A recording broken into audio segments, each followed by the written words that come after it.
Hi, good evening to all the viewers and welcome to Farmers Travels. I've got a very special guest on here tonight. For all of you who are watching, um, he's been known lately to have had some very interesting and also controversial guests according to certain people on his channel. He has been complaining for about lockdown horror for quite a while, but he's cut his hair and he looks like a human being again tonight.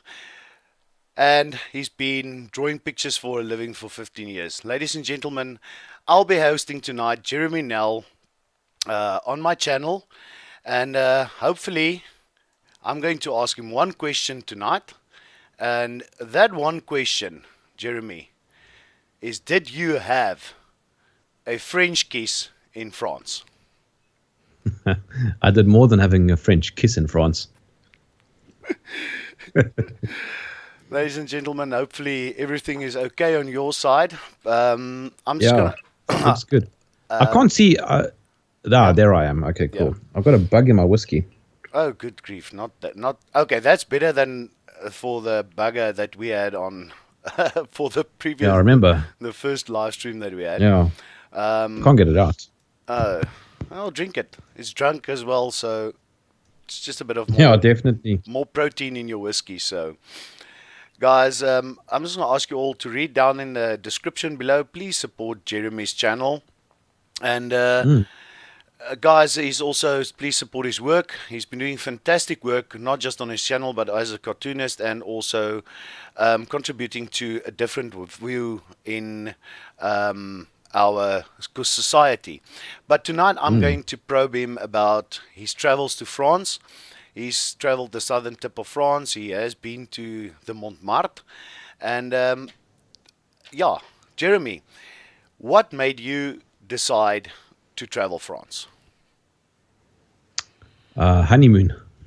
Oh, So I got married last year, and we initially wanted to go to Morocco for our honeymoon. We wanted to go into the desert, and just about every travel agent put us off, saying that it's a good idea, but not for a honeymoon.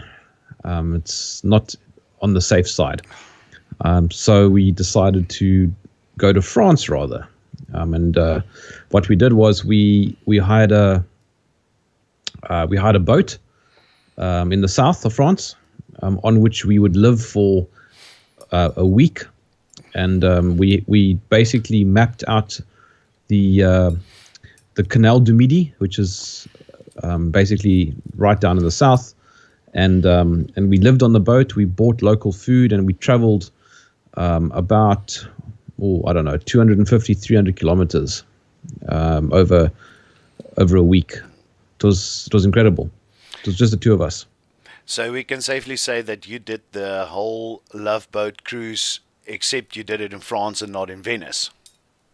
Oh, no, it was better in France. I mean, seriously, we bought French champagne, French wine, Cuban cigars, and we traveled on the French Riviera. I mean, it doesn't, anything less than that would simply just be too middle class. Tell me, Jeremy, your boat cruise that you took, did you guys book it prior in South Africa, or did Yeah, you guys? Okay, yeah. can you explain to us as people who have either never done it before, because me and Lynelle has also traveled France, but we did more the public transport side of it thing. For Oh, if we did some, that too. yeah, but for somebody who's interested in doing the French Riviera and this boat cruise that you've just talked about, what would you suggest to them? How do they get there, and approximately what will it cost them per day? And did you captain the boat yourself? I captained the boat myself, yes. Wow. Um, Okay. so yeah, they gave me a crash course when we arrived. The crash course was about 2 hours. So what they did was the boat was parked. He basically showed me how to reverse the boat, how to take it out into a fairly busy lagoon, turn it around, deal with oncoming boats, and then reverse park it again. And this was in a space of 2 hours. And then he got off the boat and he said, "Have fun. See you in a week's time." He told us where the fill up points are on the map. We obviously had a big map, and we knew we knew where we were going according to the map. So we knew that we had about a week to get from this particular location to our end location. So we could do whatever we wanted to in that time, as long as we got to the end by a certain time, which is at which point they would come and fetch us. So if however we were late, they would have then charged us a penalty. We weren't late. We got there literally with about an hour to spare, maybe a little bit more. Okay. Tell me, how did you get on? Oh, sorry, I didn't answer. But yeah, I didn't answer your question. I'm sorry. So there are a number of companies. It's quite funny. You're talking to me as if I'm some sort of traveling expert. I'm not. But we had a travel agent who basically helped us, and what she did was she basically found for us all the best prices, told us which sort of companies or charter companies we could go through. What we decided for our honeymoon, and I would strongly recommend this, not just for honeymoon, but for anybody traveling. If you want to save money, you got to do it the DIY. Yeah. It's a lot more daunting. My wife did 99.9% of the organizing, simply because she doesn't trust me because I'm a male. Yeah. She just basically organized everything. So what we did leading up to our trip, we did a lot of homework. We watched videos on YouTube. We just watched videos on YouTube about how people experience Paris, which public transport to use. Nobody told us anything. There were no tour guides. When we got there, we literally figured out from what we had agreed to do to follow through on. So we did everything DIY. We just kind of knew more or less what to do and where to go, and we had to figure out how to get to all our places. I tell you what, it's the best way to holiday. It works out the best. You really you really test your relationship with your wife. Oh, yes, it does. It does. I can safely say that after being married 12 years, has it been 12 years? Good grief. Okay, I retract those. I think it's 12 years. Traveling with my wife, it does. When you do a DIY, Jerm, as you said, except for pushing your limits in your relationship, I think it also toggles something in your mind. You have to keep sharp. Yeah. It's not just getting on the bus, everything is being told to you. You find new ways of getting into museums without paying exuberant fees, as you say. Mm. But Jeremy, except for your boat trip, we've on the previous time when we spoke, you mentioned villages, and you mentioned a specific village that you were so interested in, and you said the history of that specific place was so amazing. Carcassonne. Okay, let me. Well, there were a number of towns in the south. Make no mistake, Paris is beautiful. All right, everybody must go to Paris at least once in their life. But Paris isn't France. I mean, it is France, but it isn't France. It's very commercialized, and other than perhaps the sheer center of Paris, it's incredibly international. I'm not a fan of that ultra modern, ultra urbanization aspect of cities. Nevertheless, it's beautiful, and we did everything that we wanted to do in Paris. But the south was for me extremely gorgeous. And when we traveled to the south, we took an overnight train, one of those trains that you sleep on. And the reason for that was because we had planned our trip in such a way that when we wanted to maximize the use of our time. So what did we do? I can't remember now. That I think I think we were at Versailles that day, and going to Versailles is an entire day trip. Yeah. And then I think that evening at 10 o'clock was our train trip. I think 10 o'clock. Yeah, I think 10 o'clock, and that was an overnight train. So we basically got on the train and went to bed. And when we woke up, I think at 6 or 7 in the morning, we had arrived at Toulouse, which is quite far south. And then we spent a few hours in Toulouse before then getting a bus, which then took us down to Carcassonne. Carcassonne is an incredible town. I would recommend everybody Google Carcassonne. It's a World Heritage Site. It's got an incredible history. It had a castle that lasted like 1,000 years. The most beautiful town, cobblestones. And as I said to you the last time we chatted, I was incredibly impressed with our luggage, because on those cobblestones, pulling those wheeled bags, I tell you what, I thought those wheels were going to break. Well, neither of our bags broke, and we walked kilometers, serious. And when we went to go find that town, I mean that castle, which was on top of the hill, like in a cartoon, man, what a absolute dream come true. And it's got an interesting history with Napoleon. Napoleon actually somewhat ransacked Carcassonne. No, I beg your pardon. Let me get my history right. Napoleon tried to restore Carcassonne.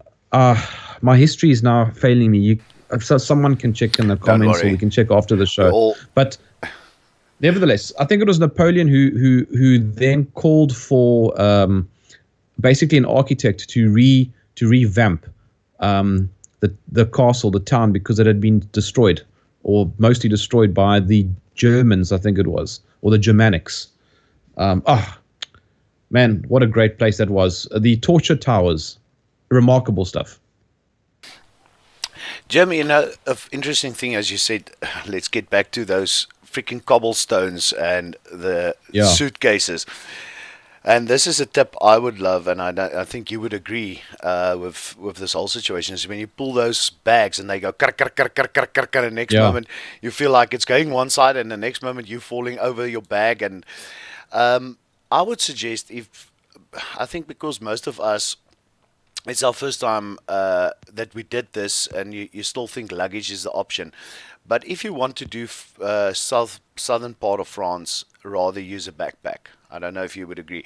Instead of going with pulling that luggage for kilometers.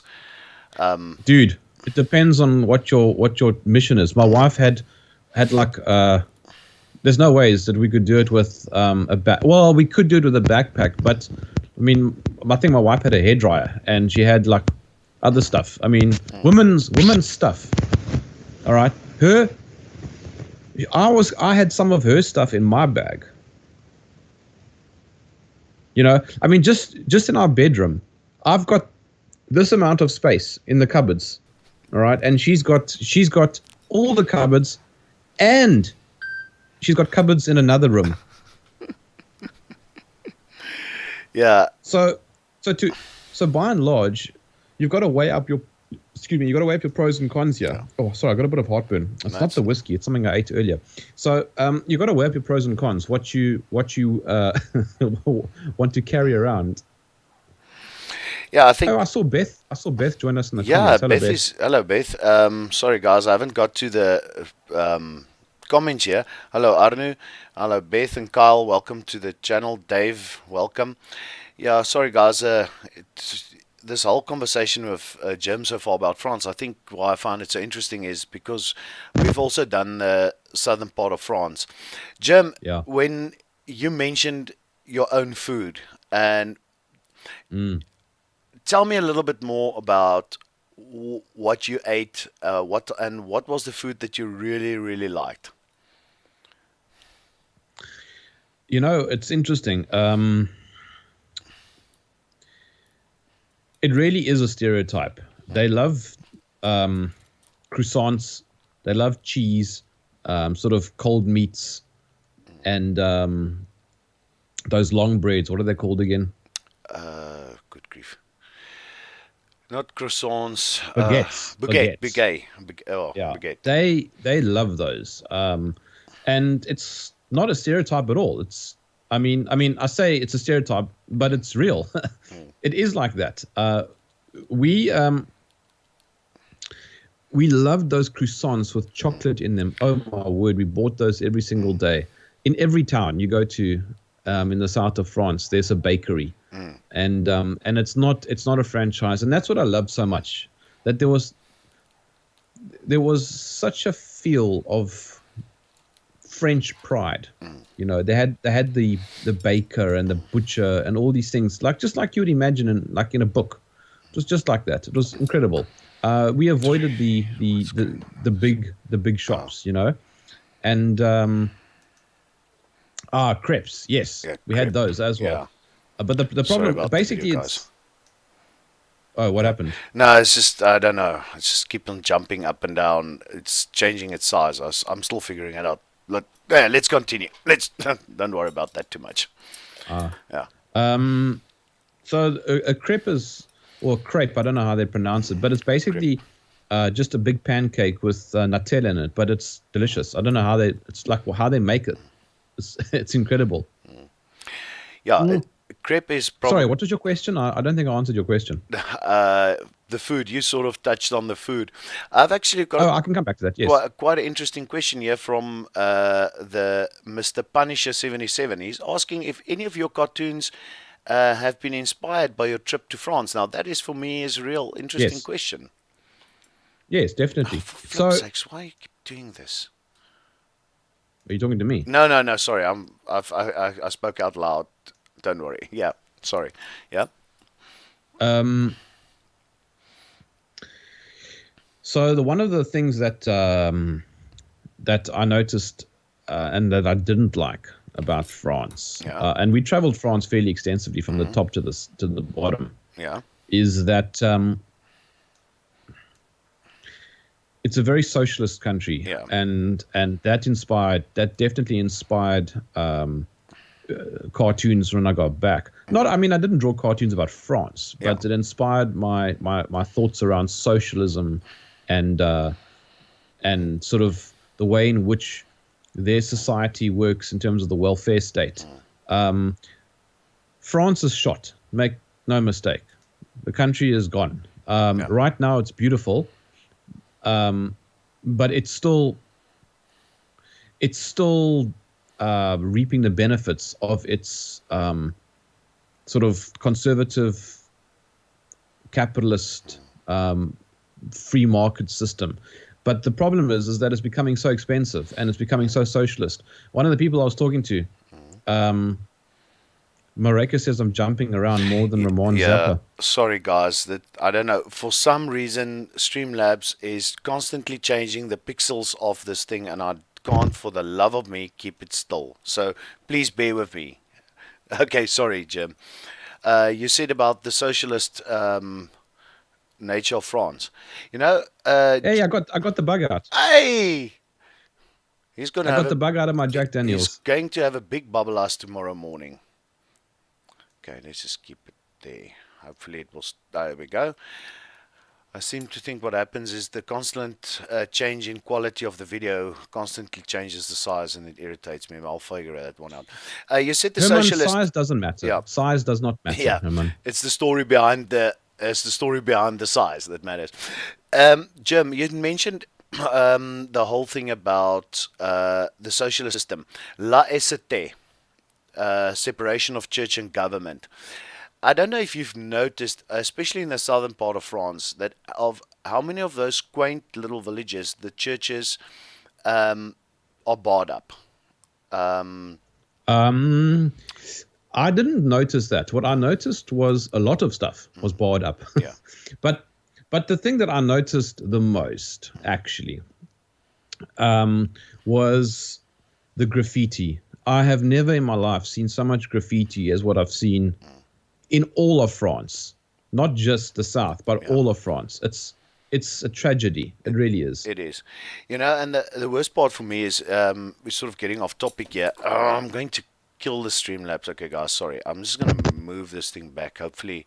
So if I constantly keep on moving Jim's video, do not sue me, do not kill me. Um, just have more patience. As a farmer, I don't usually have patience. The major thing for me, and I don't know, you said you noticed it as well as the whole bar up of the system, that in the tourist areas, it seems like they have tried to get that view or image of of the degradation of these old buildings that you see more in the villages. You know, if you go to like Paris, you don't see. They try and remove the graffiti. You know, they try and keep the Well, they can't. They can't remove the graffiti yeah, that's on the old yeah, buildings. yeah, and that's heartbreaking. I think they have now. I think on certain of the buildings, they're actually now putting on a type of spray paint. That if you paint on it, the paint runs off, and you can't if you urinate against the walls. And I don't know if you've noticed I that didn't see that. the smell of urine. No, I didn't really see or smell that. Only perhaps at one or two of the train Yeah, stations. trains. That's Um, the train stations. but Yeah. I must also just tell you, the train stations in France are fantastic. In actual fact, the trains in France are better than the buses. We preferred the subways to the trains. It was just so much more efficient, and it was more fun as well. Tell me, you after your trip in the southern part of France, drinking French wine. If you compare the French wine to South African wine, what would you say? Which country comes, or whose wine would be number one? South Africa, and not because I'm patriotic. I'm not patriotic, but the wine there was fine. It was no magical experience like we were expecting. We did buy a lot of the wine. We made sure of that. We still got French wine with us here that we brought back, and we brought back champagne with us, actual French champagne. That was the one that we were interested in, was the champagne. So what did we pay now? Let me think. I bought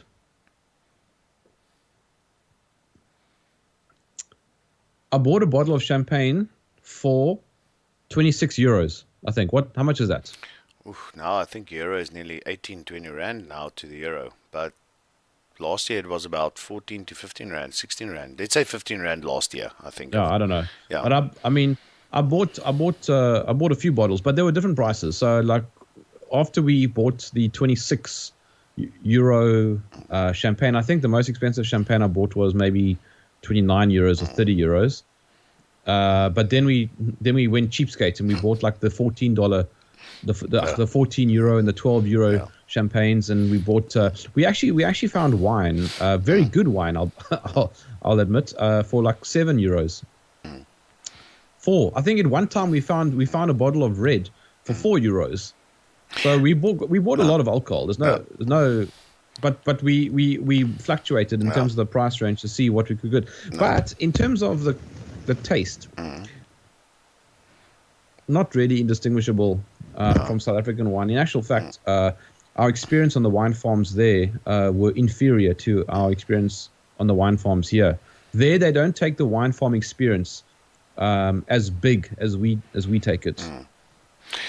Yeah, you know, if you can give our travelers a tip, visiting wine farms, because look, in South Africa, you drive to one of the wine farms that open, you go to the wine cellar and you taste a few wines, you buy a wine.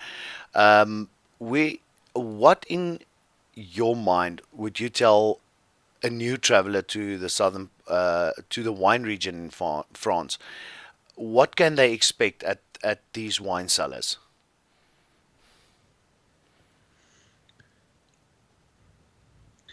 Beautiful scenery, like magnificent scenery. What else? Good wine. We did wine tasting at one of the wine farms. I think it was 10 euros for each of us. So it was 10 and 10. But that got us quite a lot of wine. Um, but look, the wine farm experience, at least in our experience, it wasn't that phenomenal. Other than the fact that it was very dependent on where we were. So remember that we were living on a boat. So the wine farms that we visited had to have been quite close to the canal. All right. What we would do is we would park the boat on the side, or you dock it. Sorry, you dock the boat, lock everything. Well, you don't have to lock it. South of France, but we're South Africans, so we lock everything with the padlock and chains and set up laser beams and put a Rottweiler in front of the door and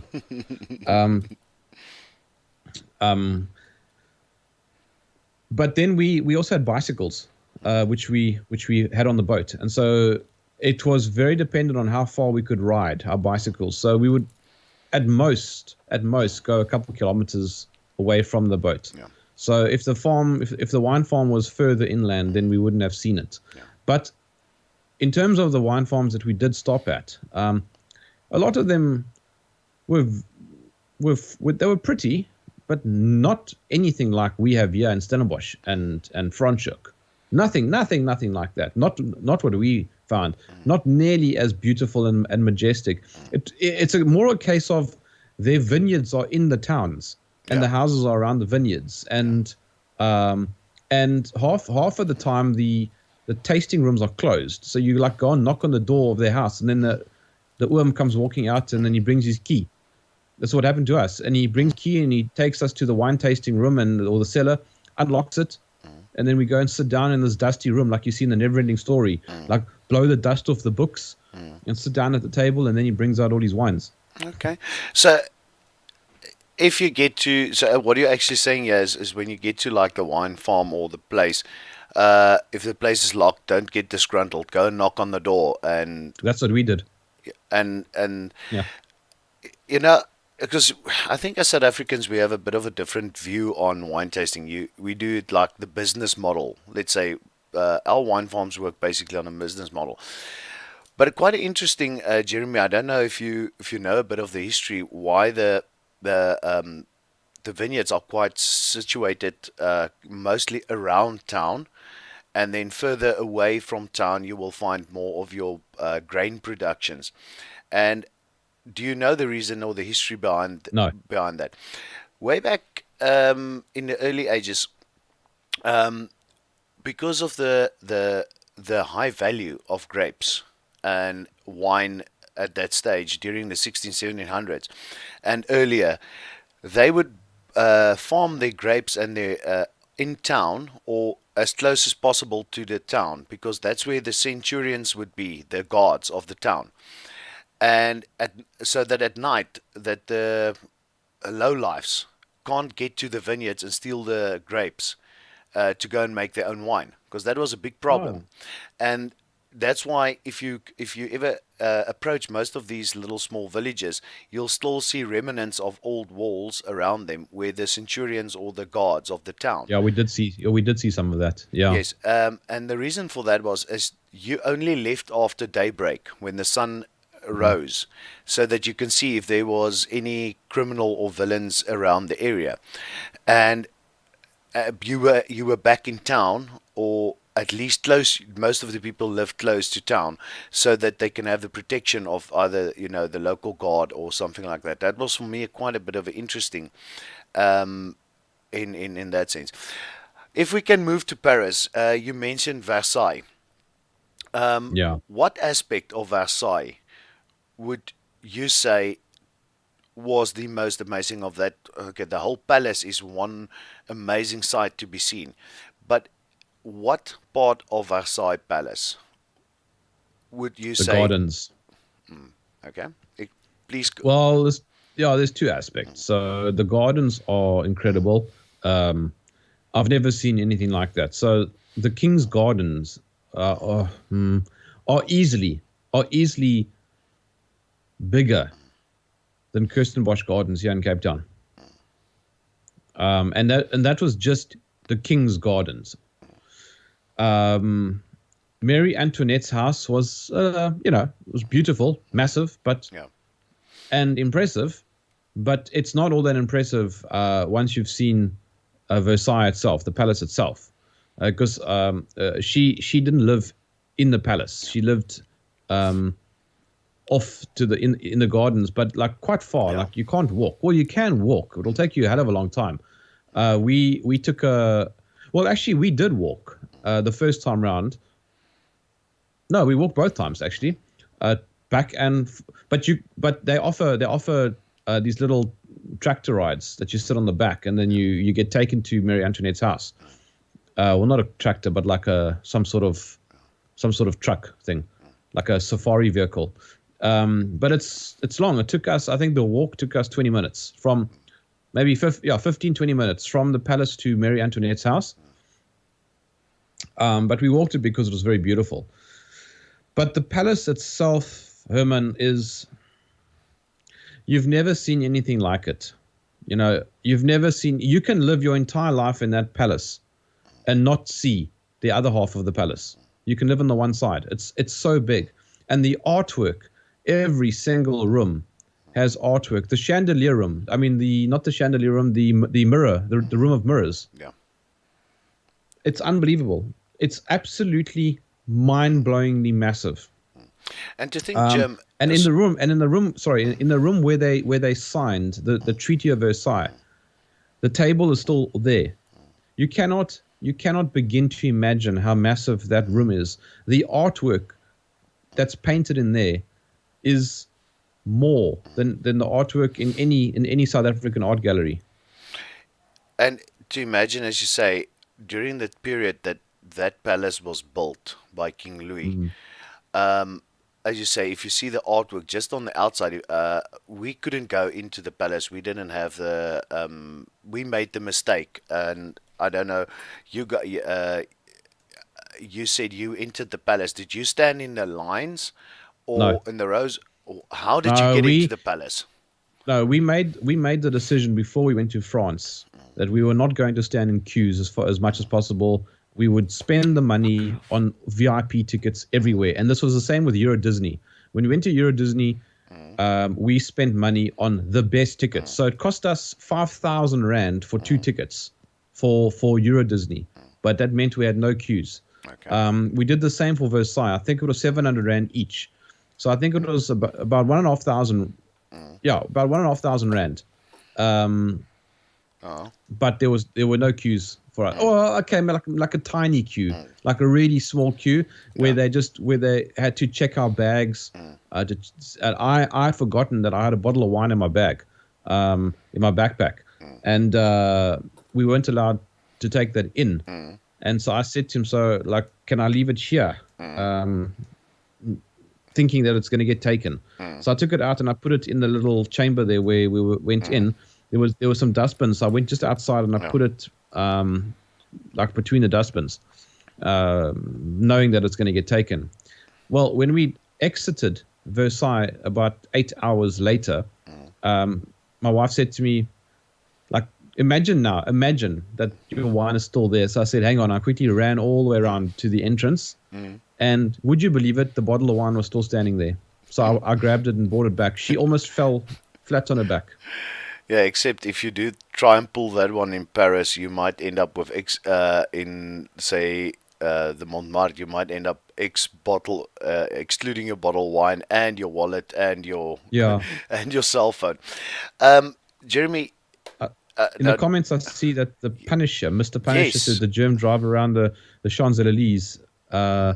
And did he survive? No, we stood in the middle of it, but we didn't drive around it. No, we walked. How did we get there? Hang on, I can't remember now. probably I think we took a a tube. I think we took a bus. I think we took public transport and then jumped off, and basically hung around there for a while taking photographs as you do. But what we did was, it was so much fun.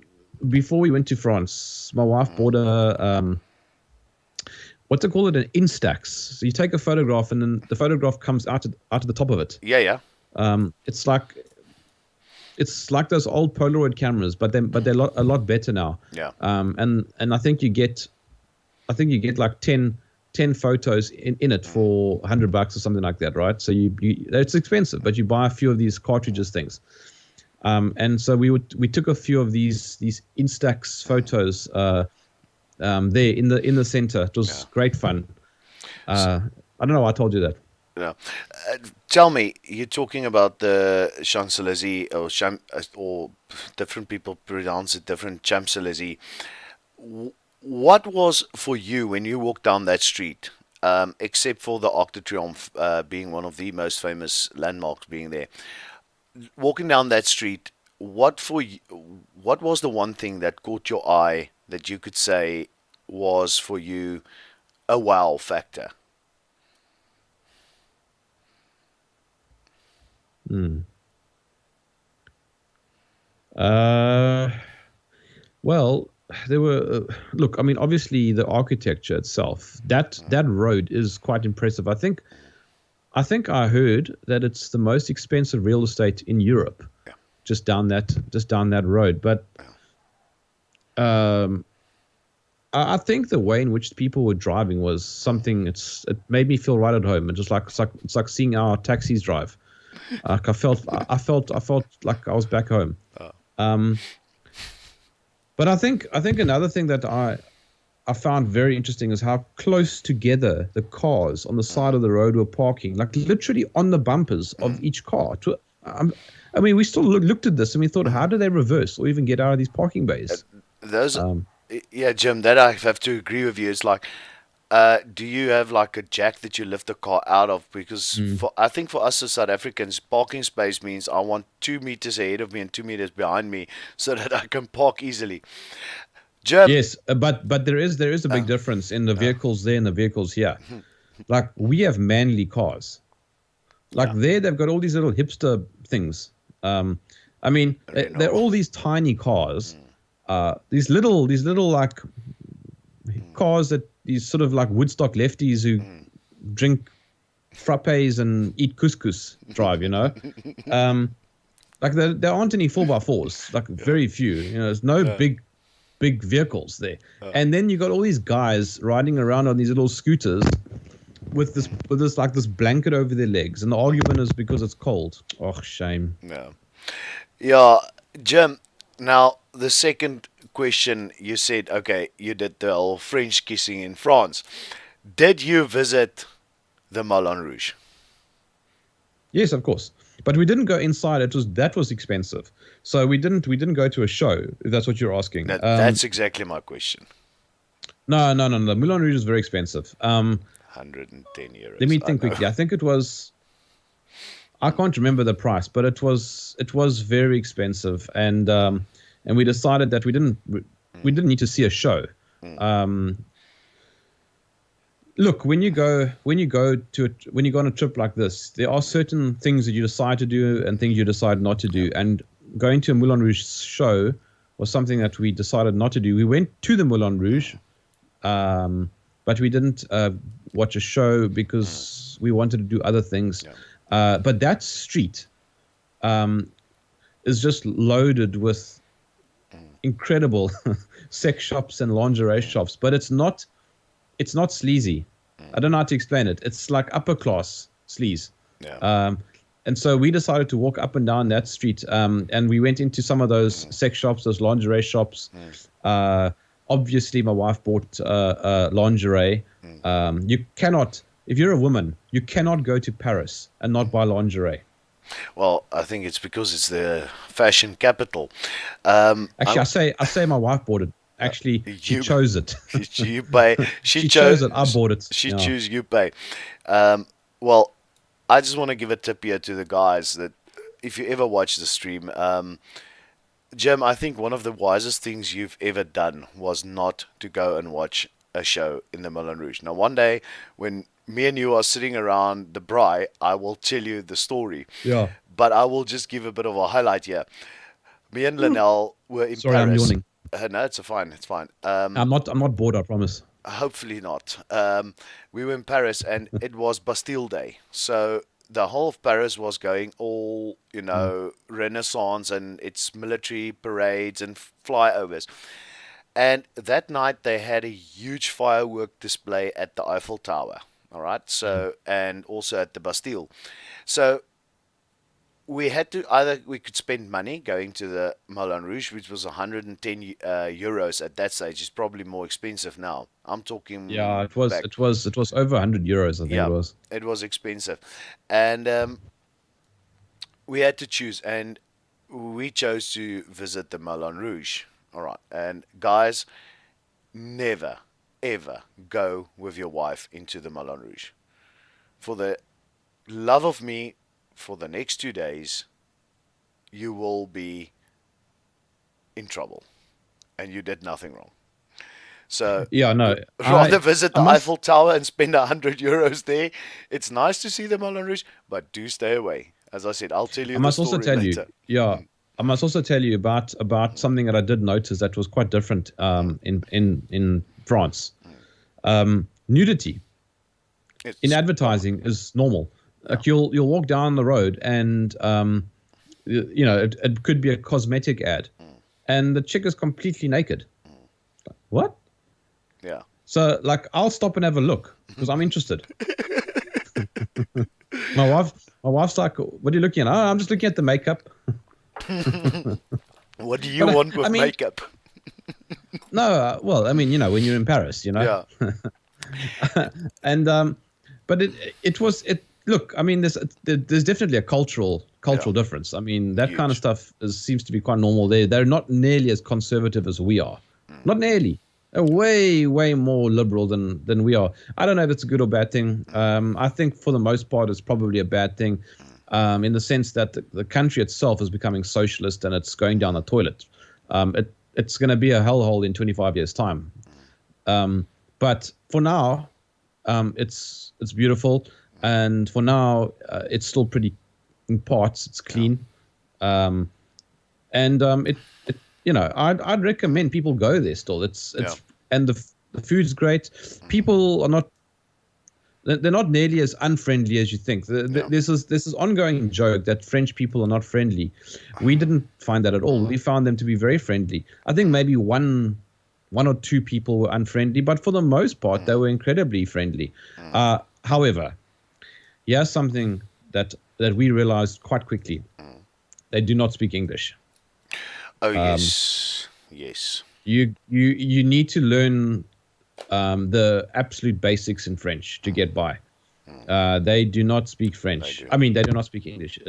It is quite tricky to get by if you know no. And the thing here is that even if you know very rudimentary French, then more often than not, they're willing to try and work out what you're trying to Mm, ask or say. mm, If you just don't give them if you don't put in any effort, mm. they then don't really make much effort for you. And that's what we found when we Yeah. were in the airport. We started speaking Afrikaans, Mm, and then that's when they suddenly switch over mm. into English. Yeah. I found that as well, Jim. But they sort of try and see if you are willing to, go along with the whole French idea.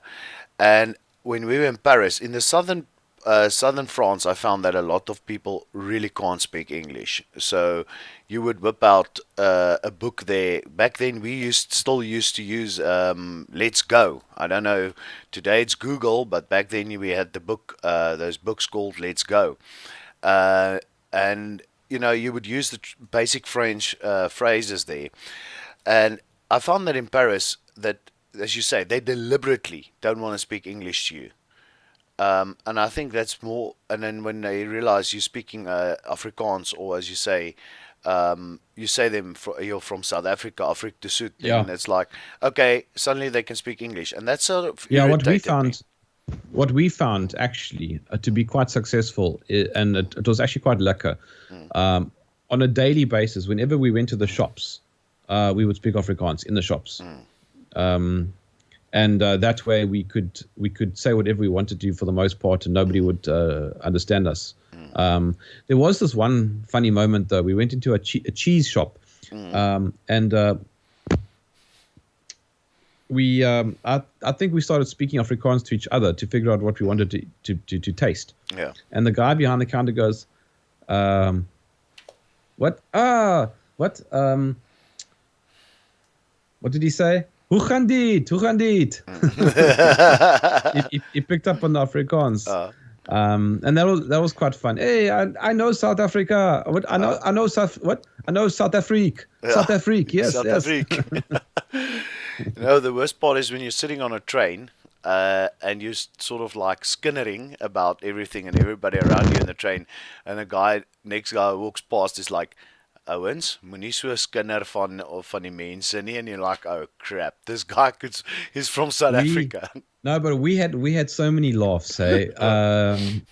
when we were in Paris, you see a lot of strangely dressed people, and you got some women. Okay, remember it's one of the fashion capitals of the world, Yeah. so there's some very odd-looking women, men too. Make no mistake, some very odd-looking men, but some very odd-looking women. And this one woman, she looked terrible, and we started, and we knew that she couldn't understand us, so we just like laughed, and we spoke in Afrikaans like, "Kyk daai slet," and we knew that she had no idea what we were saying.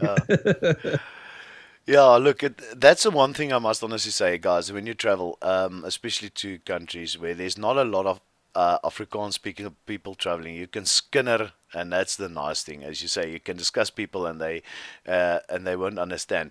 Jim, getting more to cultural side of France, do you think that the American writers like Hemingway and those guys that went to France in the early 20s, late 30s, your opinion of look, they were let's say not Renaissance writers, but they were ahead of their time in the way they were thinking. Um, you know, guys like good grief, what the artist Salvador Dali, Mm. and those crowds, ahead of their time for the era. Do you think that that era had a more influence on the French way of thinking today? I don't know. You're asking me a strange question. I don't know the answer to that. I suspect so. I think we saw Hemingway's house. If it's Hemingway, we saw somebody's house. Can't remember now. I think it was Hemingway.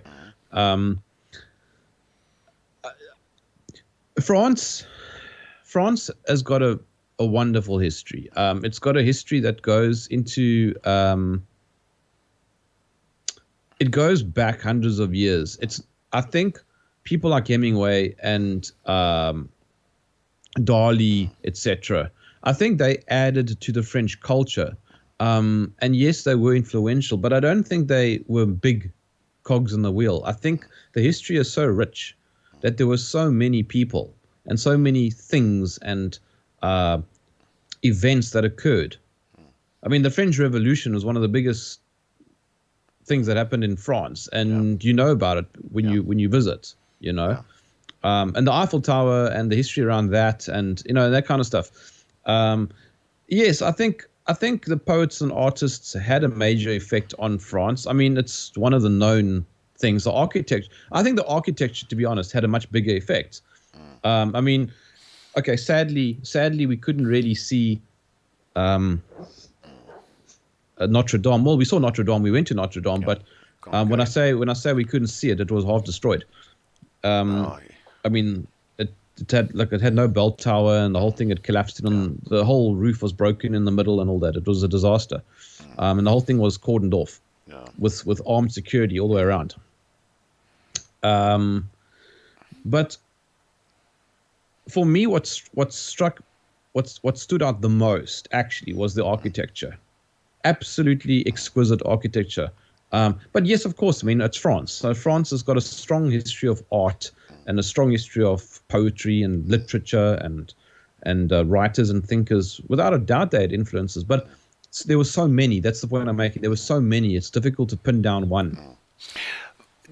Jim, after your trip through France, would you say that for all the experiences that you had in France, one thing, if you can say, that changed or your view or in any sense influenced you to think differently, what would you say is that? Nationalism. There's a definite sense of pride in French heritage and the French way of doing things, the French culture, French food, French music, French people, just being French. They loved it. They were proud of it. And when you're up in the north, in Paris and all that, like everyone's trying to be liberal and trying to push the boundaries, and everybody is French. And if you come live there, no, go to the south and you see a completely different story. You see the real French. Yeah. You see the despondent French people who I spoke to, who would say to me, you know, that France is shot, that it's gone. Their identity is being taken away from them, and they can't stop it. There's too much immigration, and it's diluting their culture, their heritage, their history. Graffiti, the graffiti is not done by proud French people. It's done by immigrants, or it's done by sort of like these liberal individuals who are trying to break down the traditions and who don't care about conserving the beauty of classical France.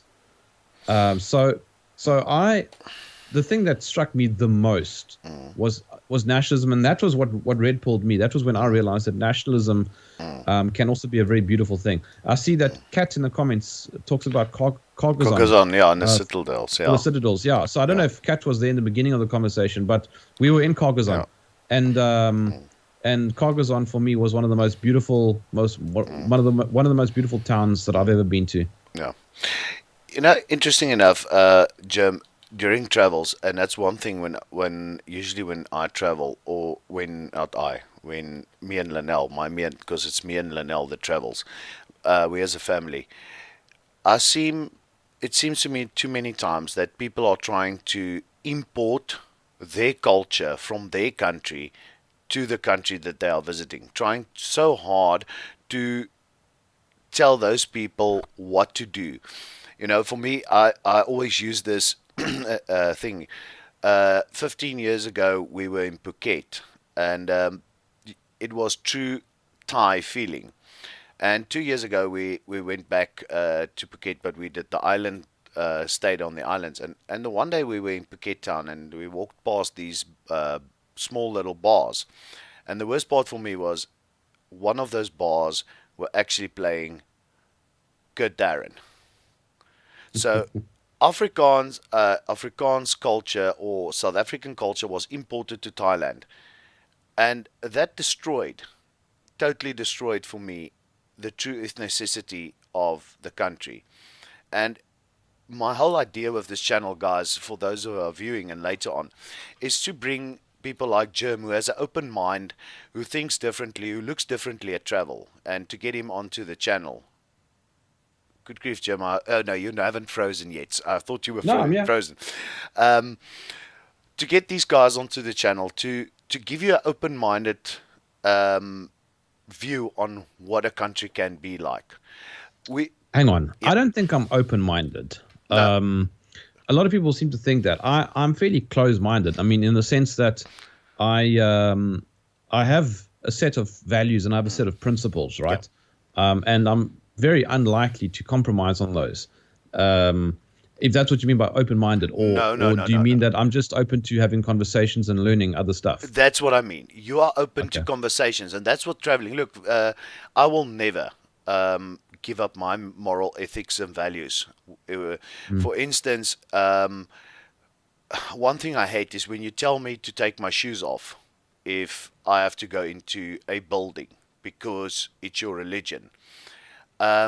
If it's a temple, I would say thank you, but no thank you. I'll rather stay outside. But if it's a normal building, just because it's your, then I sort of get okay. That's not my moral. No, that's the wrong analogy. Sorry. That boils down to respect. Okay, I'm not willing to go and walk around the red light district of Batung or Montmartre with my 6-year-old son, you know. But I'm still open, as you say, to Mm. experience a new culture, to tell people what you saw, what you learned, and to chat to people to try and understand the current situation, uh, what they are in, and Yeah, but that's the beauty of being alive. It's the beauty of living in this world right now, this existence. I mean, it's all philosophical, but how do you learn, or how do you gain knowledge? I don't for one moment think that I have reached boss level of knowledge. I'm pretty convinced that I'm going to get red pilled again in my life many times. In fact, I got red pilled last year. I was opposed to nationalism. I then swung from sort of an anti-nationalist view into a pro-nationalist view, and I've been reading about it ever since. I've been red pilled many times. I used to think. About 2 years ago, I was in favor of open borders. I'm now not. I now think that borders are very important. Going back to your comment about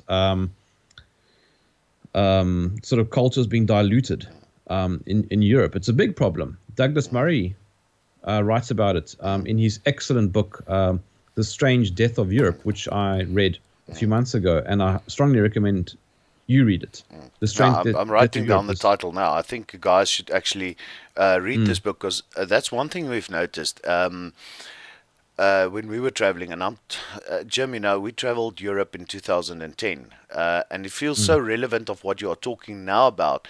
You traveled 8 years later than us. You traveled Europe 9 years later. 9 years later, and it's still relevant of what what we've experienced back then. You know, it seems like nothing, all have changed, but nothing has changed as well. Yeah, what's changed though is the sorry, I know this is not quite on the theme of your show, No, no, but no, no. what has changed though is the mass immigration, and it's destroying Europe. The open border policies of just allowing all people in, and then using the argument diversity is our strength, which is absolute nonsense, because in a few years' time there won't be any diversity because everything's going to be gray. Yeah. Everything's going to be the same.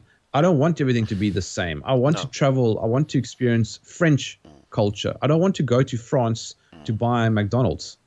No, and I don't, neither don't do I want to buy a Pizza Hut in New Delhi, but unfortunately I had to after 2 weeks of eating spicy food, and my stomach couldn't handle it. Um, Mm, Germ, that's the major component for me. Uh, and thank you for coming on to my stream. I see our time is sort of mm, running out. cool. Uh, I would like to ask you one question while I have you on the stream here, and you are live, and the viewers are watching out there. Will you be willing one day, when our borders are open again, to do a charity travel, to take up a No, challenge? Will you be willing to take up a challenge to do a I trip don't know through? what your question is though. No, To do a trip? What? oh, sorry, this line seems like the sound. Can you hear me? Can you hear me Yeah, properly? yeah, I All can hear right. you. Will you be willing, when Yeah, our borders are open again, yeah, to take up a challenge to do a trip through yeah. I'm Africa listening. for I'm listening. charity? Through Africa? Yeah, No, come on, Jerm. For charity. no, no. It's too long. I'm gonna be away from home for too long. 10 days 10 days. Oh well. How far can you go in 10 days? from Durban to Dar es Salaam. 10 days. Oh yeah, that's different. I thought you meant like 3 or 6 months or something like that. No, man, I'm not that crazy. I still have to run a farm properly, man. I can't stay that Yeah, away yeah, long. yeah, yeah. 10 days. Yeah, sure, no problem. That's easy. But I thought you meant like months because going through Oh, Africa is long and it's massive. okay.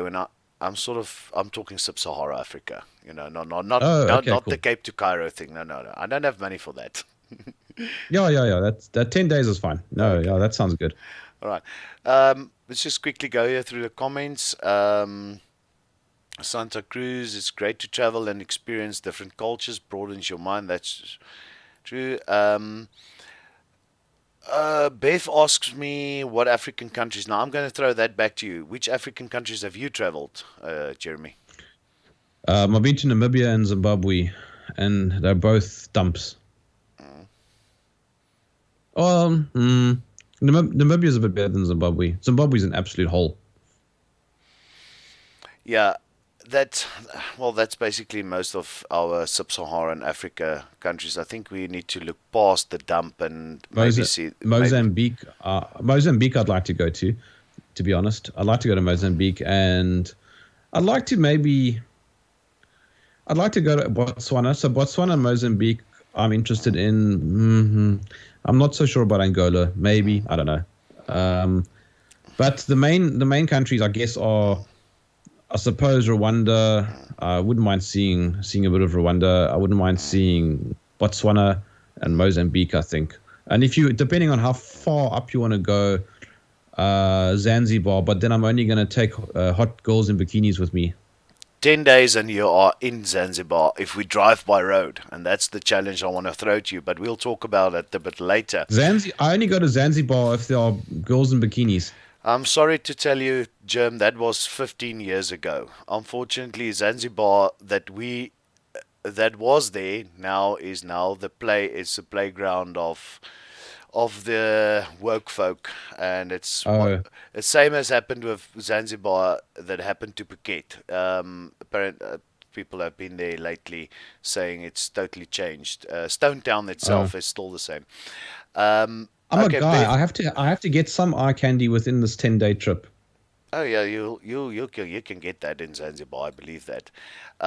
Beth, to answer your question on my side, Beth, we've traveled most of the SADC countries, Lesotho, Swaziland, all the way up to Malawi, northern Malawi, Zambia.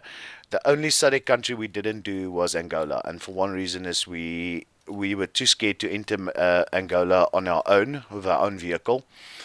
We drive whenever we go in Africa. We drive. Our longest trip was via Mozambique to Malawi, and we did a 7,000 kilometers trip in 18 days, if I remember correctly. Sure. So it can be done. Zambia. There's another one I'd like to see. Zambia is Mm. Jim. I'm going to tell you, you're going to be disappointed. The Vic Falls is a must see. Look, whenever we go to Mm. Zambia or Malawi, we don't pass. Livingston, the town, is something to experience. Yeah, But but the I rest of mean, Zambia is a we dump. are Oh, we are sort of scraping the barrel here. I mean, I'm not particularly interested in yeah, African countries, but yeah, if you are asking me about African countries, I suppose any of these countries, I guess. yeah. It all depends on how far up you want to go. As I said, I mean, I think the north of Africa is far more exciting to me, but that's a hell of a far way away. As I said, Morocco, I'm interested in, but that's not for this kind of trip. But I mean, Come on, man. Let's I want pack to the. see Egypt. I want to see Morocco. I wouldn't mind seeing Ghana as well, to Yeah. be honest.